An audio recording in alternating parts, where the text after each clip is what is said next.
The galactic bonding center floated in the darkness of space like a giant silver egg.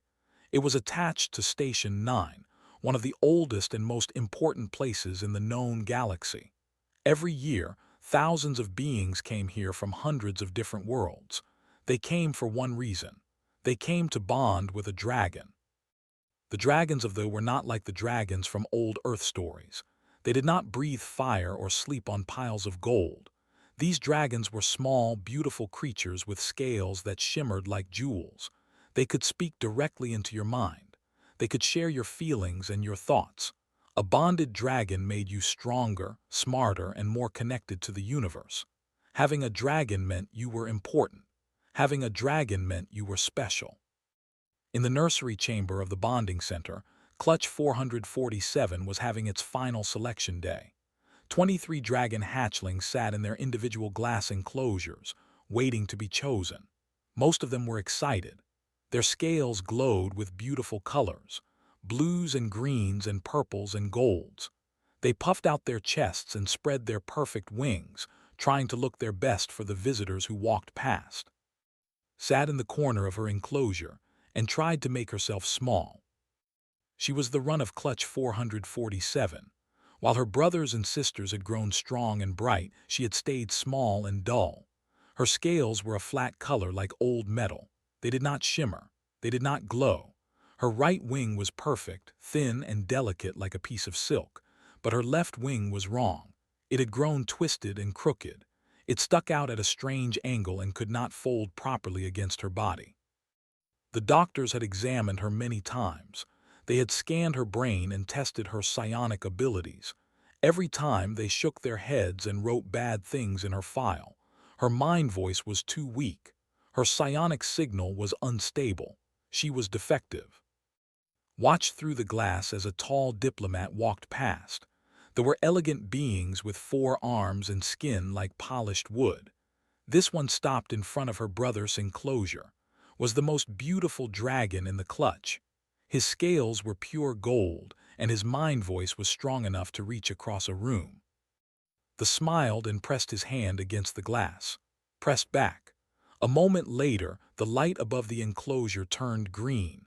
A bond had been formed. There was crying with happiness as the handlers opened the enclosure and placed gently into his new partner's arms. Felt a small pain in her chest. Another sibling gone, another sibling chosen, another sibling loved. The day continued. Ani warlord chose her sister Myra, whose scales were deep red like blood. A researcher chose her brother Tawn, who was small but had the strongest mind voice in the clutch. One by one, the enclosures emptied. One by one, happy partners walked away with dragons curled around their shoulders or nestled in their arms. Nobody stopped its enclosure. Some visitors looked at her for a moment, then saw her twisted wing and moved on. Others did not even look. Why would they? There were so many beautiful dragons to choose from. Why would anyone pick the broken one? By the end of the day, was alone. The nursery chamber felt very big and very empty. The other enclosures stood open, their lights dark. Only light was still on, glowing soft yellow above her head. Waiting, always waiting. She pressed her small face against the glass and looked out at the empty room. Her mind voice was so weak that she could barely hear herself think, but she tried anyway. She sent out the smallest whisper, hoping someone anyone might hear. "Nobody wants me." The words faded into nothing. No one answered. No one ever answered. The door to the nursery opened and a tall figure walked in. It was the bonding master, an ancient elder named. He was huge compared to the hatchlings, with scales of deep purple and eyes like golden moons. He carried a data pad in his clawed hands. Walked slowly down the row of empty enclosures until he reached. He looked down at her for a long moment. There was no warmth in his eyes, no kindness, just cold calculation. "Hatchling 447Z," he said. His voice was deep and rough. "Designation, status, unbonded." Tried to speak to him with her mind, but her signal was too weak. He could not hear her, or maybe he did not want to hear her. made a note on his data pad. Wing deformity severe, psionic output below minimum threshold, stability rating dangerous. He paused. Recommendation termination. Did not know what termination meant, but she could feel the coldness of the word. She could sense the finality in it. It was not a good word. Tapped his data pad one more time. Termination scheduled for cycle 3. Handlers will collect the specimen at dawn. Then he turned and walked away. The door closed behind him with a soft click. The lights in the nursery dimmed to their night setting, and was alone again. She curled up in the corner of her enclosure, tucking her good wing over her body like a blanket.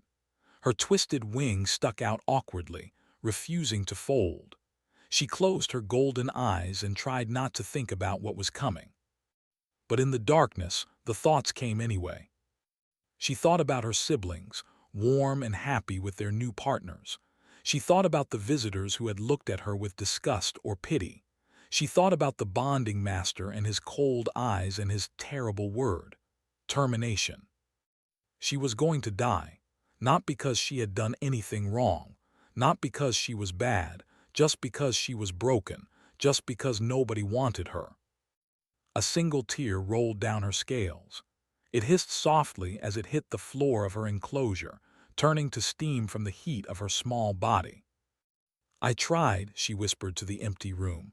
"I tried to be good, I tried to be strong. Why am I not enough? Why does nobody want me?" The darkness did not answer. The station hummed quietly around her, full of life and light and beings who had futures ahead of them. But in her small glass box had nothing, no future, no partner, no hope. She was just a broken dragon waiting for the end. And somewhere in the back of her mind, a tiny spark of something refused to go out. It was not hope exactly. It was more like a question, a wondering. What if someone came? What if someone saw her, really saw her, and did not look away? It was a foolish thought, a hatchling's dream, but held onto it anyway because it was the only thing she had left. She did not know that somewhere on the station, a human woman with hands and a stubborn heart was about to take a wrong turn. She did not know that everything was about to change. Was having a bad day. The coolant leak in Section 7G had turned out to be much worse than the work order said. Instead of a simple pipe fix, she had found an entire junction box corroded with some kind of alien fungus. She had spent 6 hours cutting away the damaged parts, cleaning the fungus with chemical spray and welding new pipes into place. Her jumpsuit was soaked with sweat and coolant fluid. Her hands ached. Her back hurt. And she still had 4 more hours left on her shift. This was life as a human in the Concordat. Humanity had only discovered faster-than-light travel 40 years ago. In the grand history of the galaxy, that was nothing. They had been traveling between stars for 100,000 years. They had built their first space stations before humans had learned to make fire. Even the, who were considered young by galactic standards, had been part of the Concordat for 3,000 years. Humans were the newcomers, the primitives, the species that still used tools made of metal instead of shaped light, the species that could not speak with their minds or bend gravity with their thoughts. Humans were useful for simple work, fixing things, cleaning things, building things, but nobody expected them to be anything more than that. Had heard all the insults, monkey brains, dirt walkers, loci trash. She had learned to ignore them. She had learned to keep her head down, do her job, and collect her pay. That was the smart thing to do. That was the safe thing to do. But sometimes, late at night, dreamed of being more. She dreamed of proving them all wrong. Right now, though, she just wanted to find her way back to the shuttle bay and get off this station. The problem was that Station 9 was huge. It had been built by the thousands of years ago, and they had added new sections every few centuries. The hallways twisted and turned like the inside of a maze. The signs were written in 6 different languages, none of them human, and its translation device had stopped working somewhere around hour 4 of the fungus cleaning. She turned left, then right, then left again. The hallways got narrower, the lights got dimmer. The air got colder. This did not look like the way to the shuttle bay. Stopped and looked around. She was in a long corridor lined with small glass enclosures. Most of them were empty and dark, but at the very end of the corridor, one enclosure still had its light on, a soft yellow glow in the darkness. Was tired, was lost, should have turned around and tried to find a different way. Instead, she walked toward the light. Inside the enclosure, she saw a small creature curled up in the corner. It looked like a lizard at first, but then saw the wings. One wing was folded neatly against the creature's body. The other wing stuck out at an odd angle, clearly damaged. The creature's scales were dull, nothing like the beautiful dragons had seen in pictures and videos. But its eyes, when the creature lifted its head and looked at her, saw eyes like liquid gold, deep and sad and full of pain. She had never seen anything so beautiful. Crouched down and pressed her palm against the glass. "Hey there, little one," she said softly. "You okay?" The creature stared at her. Its golden eyes went wide, and then something happened that did not expect. A voice appeared inside her head. It was not a sound exactly. It was more like a feeling that became words, soft and trembling and full of wonder. "You can hear me." Jerked back in surprise. She looked around the corridor, but there was no one else there, just her and the small dragon in the glass box. "Did you just talk inside my brain?" asked. "You heard me." The voice was stronger now, filled with desperate hope.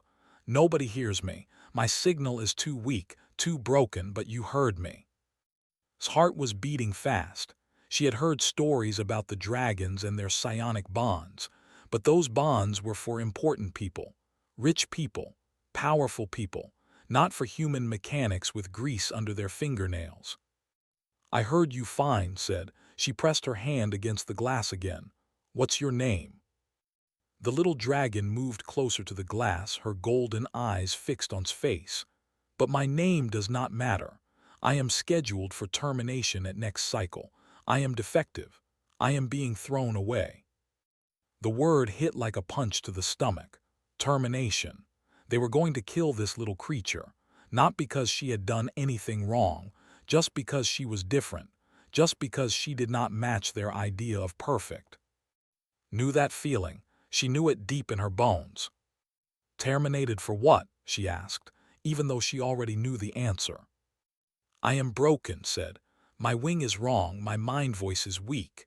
No one wants a broken dragon." Was quiet for a long moment. She looked at the little dragon with her crooked wing and her sad golden eyes. She looked at the empty enclosures around them. She thought about all the times people had told her she was not good enough, not smart enough, not important enough. She thought about the scars on her left arm, hidden under her sleeve. She thought about the accident that had nearly ended her life.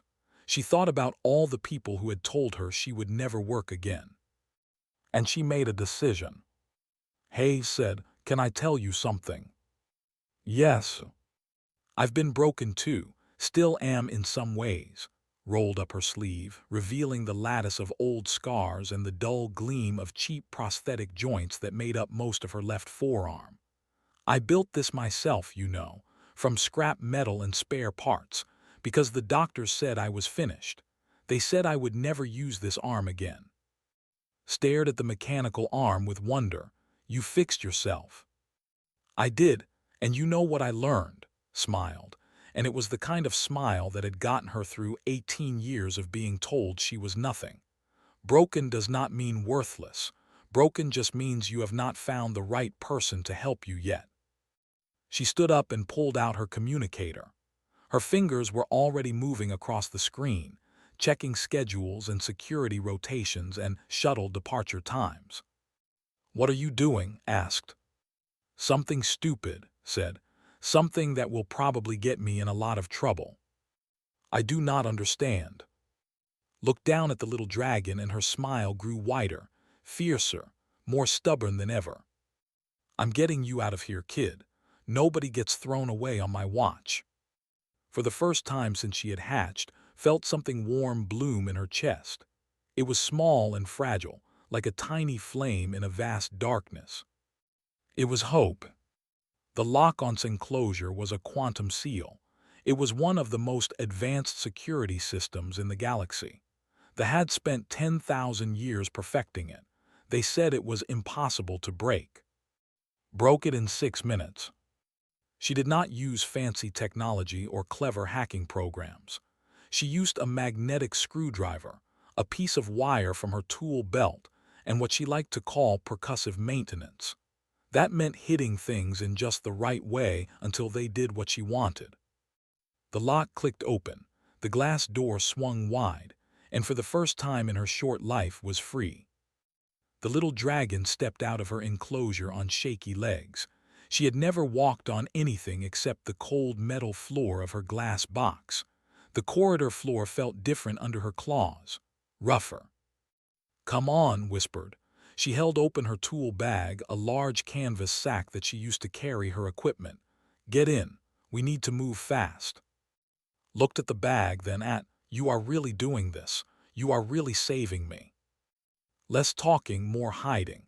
Tried to sound tough, but her voice was gentle.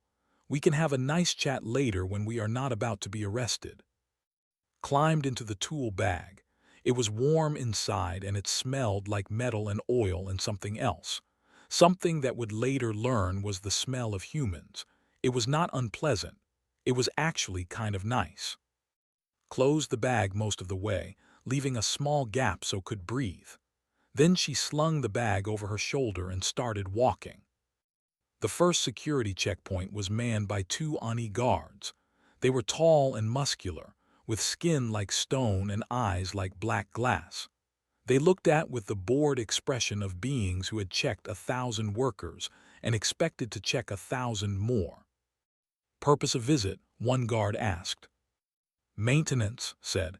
She held up her work order, which was technically true. "Coolant leak in Section 7G, all fixed now." The guard scanned her badge and waved her through. He did not even look at her bag. The second checkpoint was harder.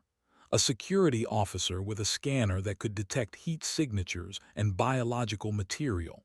Felt her heart pound as the officer passed the scanner over her body. The scanner beeped. "What is in the bag?" the officer asked. His mind raced. She thought about, small and scared, hiding in the darkness of the canvas. She thought about what would happen if they were caught. Termination for, prison for, or worse. She thought about giving up. Then she thought about the look in those golden eyes, the desperation, the hope. Reached into her bag and pulled out a plasma cutter. It was a tool she used for cutting through metal pipes. It was also very hot and very dangerous. "Faulty plasma cutter," she said. "Stupid thing keeps overheating. That is probably what your scanner is picking up. Here, let me show you." She pressed the activation button. The plasma cutter flared to life with a bright blue flame. Pretended to fumble with it, accidentally pointing it at a nearby trash receptacle. The trash immediately caught fire. "Oh no," shouted. "Sorry, so sorry, this thing is such garbage." The officer jumped back, his 4 arms waving in alarm. Other guards rushed over with fire suppressors. In the chaos, slipped through the checkpoint with her bag clutched tightly against her chest. "That was very clever," whispered from inside the bag. "That was very stupid," whispered back, "but it worked." The third checkpoint was at the shuttle bay. This one had a full security team, including an overseer. Stomach dropped when she saw the overseer's purple scales and golden eyes. He looked just like the bonding master who had sentenced to death. She could not bluff her way past this one. Looked around the shuttle bay. There were dozens of ships docked here, ranging from small personal shuttles to large cargo freighters. Most of them were locked down and guarded, but in the far corner she spotted something interesting. A maintenance shuttle. Small, fast, and currently unguarded because its pilot was arguing with a dock worker about fuel prices. Made a choice. She walked calmly across the shuttle bay, trying to look like she belonged there. Nobody stopped her. Nobody even looked at her. She was just another human worker, invisible and unimportant. She reached the maintenance shuttle and climbed inside. The controls were simple, designed for beings with low technical skills, designed for humans. Smiled grimly and started the engines. "Hey," someone shouted behind her. "That shuttle is not authorized for departure." Ignored them. She punched the launch sequence and felt the shuttle lift off the deck. Alarms started blaring. Red lights flashed, but it was too late. The shuttle was already moving, shooting out of the bay and into the darkness of space. Behind her, Station 9 shrank to a tiny point of light. Let out a breath she did not know she had been holding. Then she reached down and opened her tool bag. Crawled out and looked around the shuttle with wide eyes. Her scales seemed brighter somehow, less and more silver, or maybe that was just imagination. "We did it," said. Her mind voice was full of wonder. "We actually did it." "Not yet," said. She punched coordinates into the navigation computer. "We need to get to my ship, the Prometheus. It is a human colony vessel. We will be safe there." "They will come after us," said. "The do not forgive theft. They will hunt us." "Let them try." His jaw was set in a hard line. "I did not break into a maximum security nursery and steal a shuttle just to give up now." Was quiet for a moment. Then she asked the question that had been burning inside her since first appeared at her enclosure. Why did you do all this for me? You do not know me. I am nobody. I am nothing. I am just a broken dragon that nobody wants. Why would you risk everything for me?" Did not answer right away. She stared out at the stars streaking past the shuttle window. When she finally spoke, her voice was soft. "Because I know what it feels like," she said.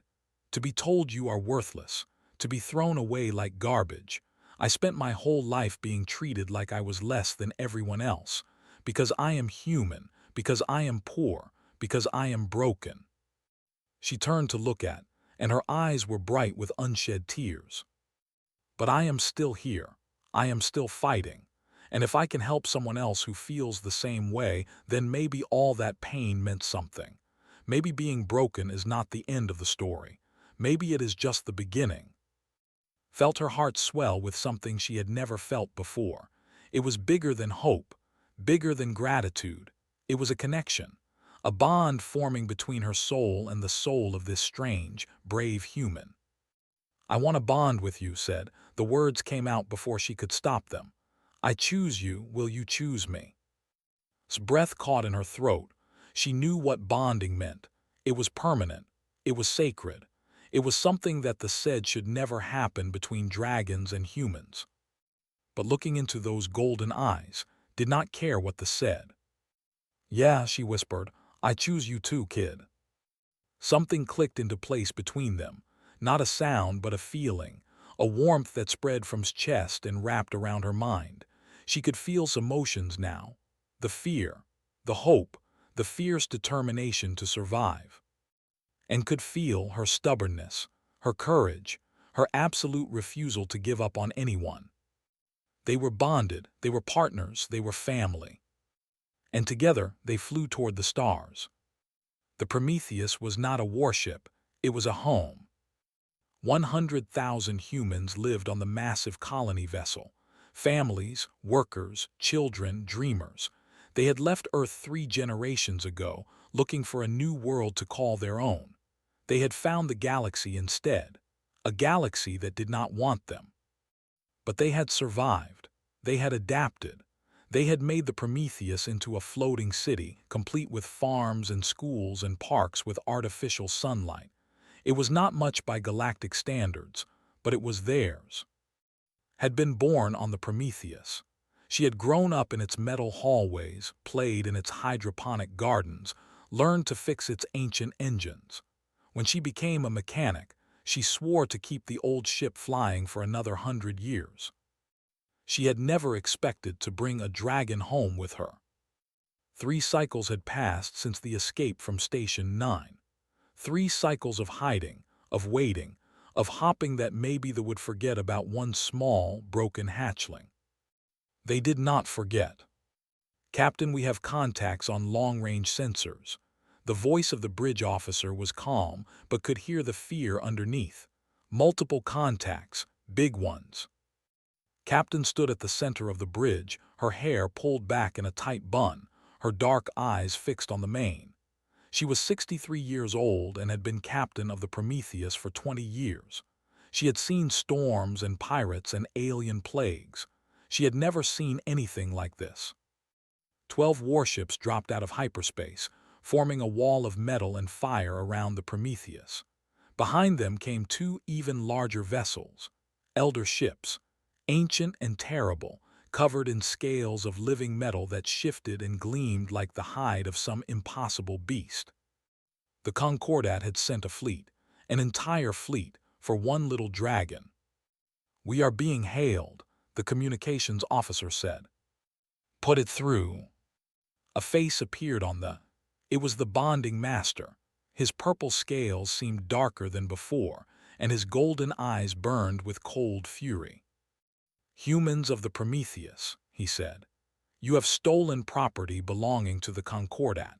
A biological specimen designated Hatchling 447Z. You will return this property immediately, along with the criminal who took it."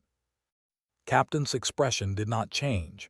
"And if we refuse, then we will take what is ours by force, and the human criminal will be executed as an example to any who would dare steal from the..." The transmission ended. The bridge was silent. Stood at the back of the room, perched on her shoulder. In the 3 cycles since their bonding, the little dragon had changed. Her scales had begun to shimmer with hints of silver. Her crooked wing was still crooked, but it seemed stronger somehow. And her mind voice, once so weak that no one could hear it, now rang clear and strong in its head. "They are going to attack," said. "They are going to kill you because of me." Hay reached up and scratched behind the dragon's horns. "None of this is your fault." "But it is. If you had not saved me, you would be safe. Your people would be safe. I have brought death to everyone." "You brought hope." His voice was firm. "You showed me that even broken things can be beautiful, and I am not going to let anyone take that away, not from you, not from us." Captain turned to look at them. Her face was lined with age and worry, but her eyes were steady. "This is your choice. I will not force you, but you know what they will do to this ship if we refuse." Looked around the bridge. She saw the faces of her fellow humans, engineers and pilots and officers, people she had known her whole life, people who had families and children and dreams. She thought about giving back, thought about saving everyone. Then she felt fear through their bond. The little dragon was terrified, not of dying but of being taken back, of being alone again, of being unwanted. "We are not giving her up," said. "She is not property, she is a person, and we do not throw people away." Nodded slowly. "Then we fight." "With what?" A man named stepped forward. He was a big man, a fellow mechanic with arms like tree trunks and a laugh that could fill a room. Right now he was not laughing. "Captain, we have no weapons, no shields. We are a colony ship. We cannot fight a Concordat fleet." "No," said. Her voice was loud enough for everyone on the bridge to hear. "But I can." She spread her wings, one perfect, one crooked, and she closed her golden eyes. Felt something surge through their bond. It was like touching a live wire, like standing in a thunderstorm, like watching a star being born. Was reaching out with her mind, not just to everyone. "What are you doing?" gasped. "Something I did not know I could do," said, "until I bonded with you." Her voice exploded outward, not just on the Prometheus, not just in this system, but across the entire galaxy. Every psionic dragon who had ever bonded with a human heard her call. There were 37 of them, scattered across hundreds of worlds. They were the rejects, the failures, the low-compatibility anomalies that they had written off as mistakes. But they were not mistakes, they were pioneers. And they answered. Felt them, 37 minds joining together, channeled through, amplified by something in the human brain that they had never understood. Human minds did not broadcast psionic energy. They anchored it. They stabilized it. They gave it structure and purpose. One broken dragon was weak, but 38 dragons, united by human stubbornness and human love, were something else entirely. Opened her eyes. They were no longer gold. They blazed with white fire. You want to see what a broken dragon can do? Her voice thundered across every psionic frequency in the sector. Watch. On the warships, every system went dark at once. Navigation failed. Weapons locked up. Engines sputtered and died. The mighty elder ships, pride of the Concordat, drifted helplessly in the void. The crew of the Prometheus stared at them in shock. Their entire fleet, the sensor officer whispered, every ship, she shut them all down, was not finished. Her voice rang out again, this time directed at the helpless Concordat vessels. We are not your property, we are not your slaves, we are not your mistakes to be thrown away. We are dragons, and these are our humans, you will not touch them. There was a long, terrible silence. Then a new transmission came through. It was again, but he looked different now. Smaller, older, afraid. How, he asked. How is this possible? You were defective. Your signal was too weak to reach across a room. My signal was fine, said. You just could not hear it, but could. Heard me when no one else would listen. And do you know why? She looked at the bonding master with ancient, burning eyes. Because humans do not care about perfect. They care about real. They do not see broken things and throw them away. They see broken things and ask how they can help. That is their gift. That is why they are better than you will ever be. Was silent for a long moment. Then slowly he bowed his head. We will withdraw, he said. But this is not over. The Concordat will not forget. Good, said, stepping forward to stand beside her dragon. Neither will we. The Concordat fleet powered up their systems and began to pull away. One by one, the warships turned and vanished into hyperspace. Soon, only the Prometheus remained, floating alone in the darkness. On the bridge, someone started clapping, then someone else, then everyone. Smiled and looked at, who had settled back onto her shoulder. The dragon's eyes had returned to their normal gold, and she looked exhausted but happy. Not bad for a broken dragon, said. Not bad for a monkey brain, replied. And for the first time in a very long time, laughed. The galaxy changed after that day. News of what happened spread faster than any ship could travel. A single human mechanic had the Concordat. A broken dragon had brought an entire fleet to its knees, and together they had proven something that no one had believed possible. Humans and dragons were not a mistake, they were a miracle. Within a year, the Concordat's policies on human-dragon bonding were completely rewritten. The old rules which had declared humans unsuitable for bonding were thrown away. New studies were conducted, new tests were run, and the scientists discovered something amazing. Human minds were different from other species. They did not broadcast psionic energy like the or the Ani. Instead, they absorbed it. They grounded it. They gave wild, unstable psionic signals a place to land and grow strong. The dragons that had been rejected, the ones with weak signals or strange minds, they were not broken at all. They had just been waiting for the right partners. Partners who could hear them when no one else could. Partners who would not give up on them. Partners who were human. Within 5 years, human-dragon bonding had become the most sought-after partnership in the galaxy, but not for the reasons the Concordat expected. Rich nobles and powerful warlords applied to bond with dragons, hoping to gain power and prestige. Most of them were turned away. The dragons chose differently now. They chose mechanics and nurses and teachers. They chose artists and farmers and builders. They chose humans who had known struggle and pain, who had been broken and put themselves back together. They chose humans who understood that being different was not the same as being less. They chose humans like never became famous. She did not want to be. After the confrontation with the Concordat fleet, Reporters and diplomats and curious aliens came from all over the galaxy to meet the woman who had started a revolution. Talked to a few of them. Then she went back to work. There were still coolant leaks to fix. There were still engines to repair. There were still 100,000 people on the Prometheus who needed their ship to keep flying. But now she did her work with a dragon on her shoulder. Had grown over the years. She was still small for a symbiote about the size of a large cat.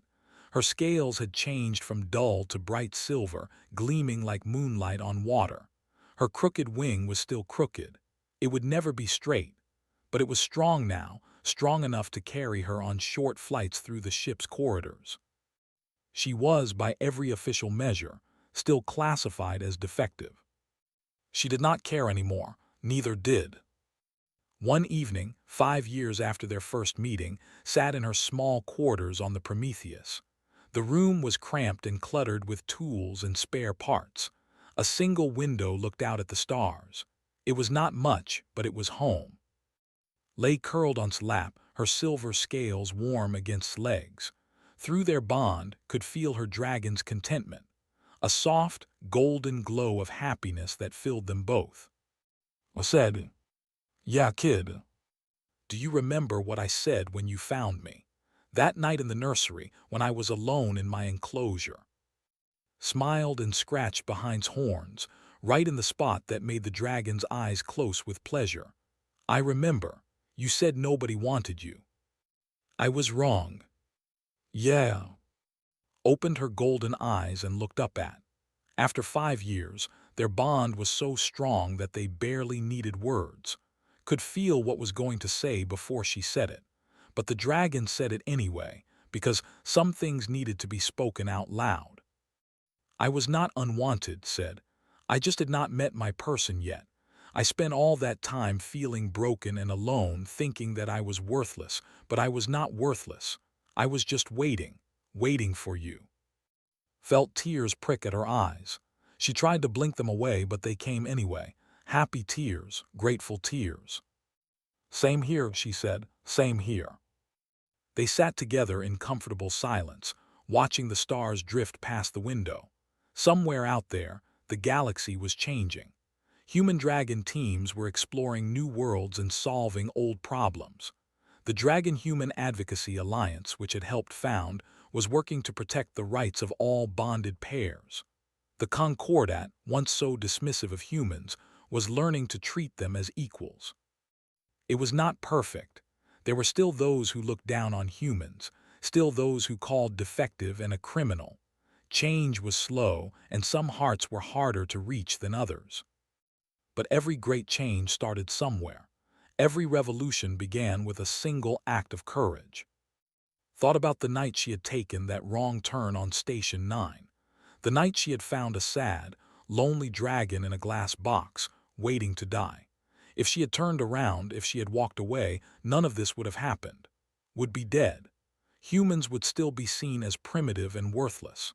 The galaxy would still be the same cold, uncaring place it had always been. But had not walked away. She had looked at a broken creature and seen something worth saving, and that had changed everything. A soft chime sounded from his communicator, a work order coming in. Another leak somewhere, another system breaking down. The Prometheus was an old ship, and old ships needed constant care. Sighed and gently lifted off her lap. "Duty calls, kid." "Want me to come with you?" "Always." Spread her wings, one perfect, one crooked, and flew up to land on shoulder.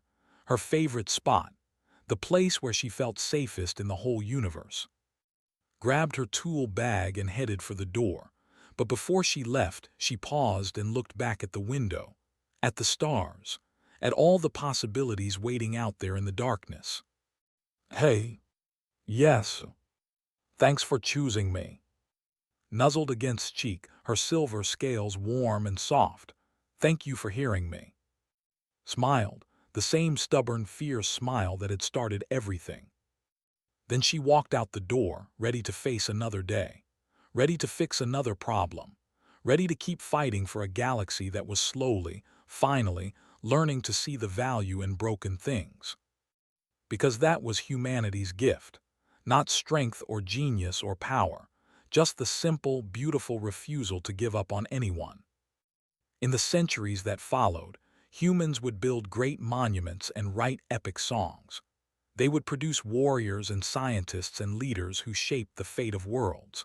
But the story they told their children most often, the one that defined what it meant to be human among the stars, was simpler than all of that. It was the story of a mechanic who took a wrong turn, and a dragon who finally found her home.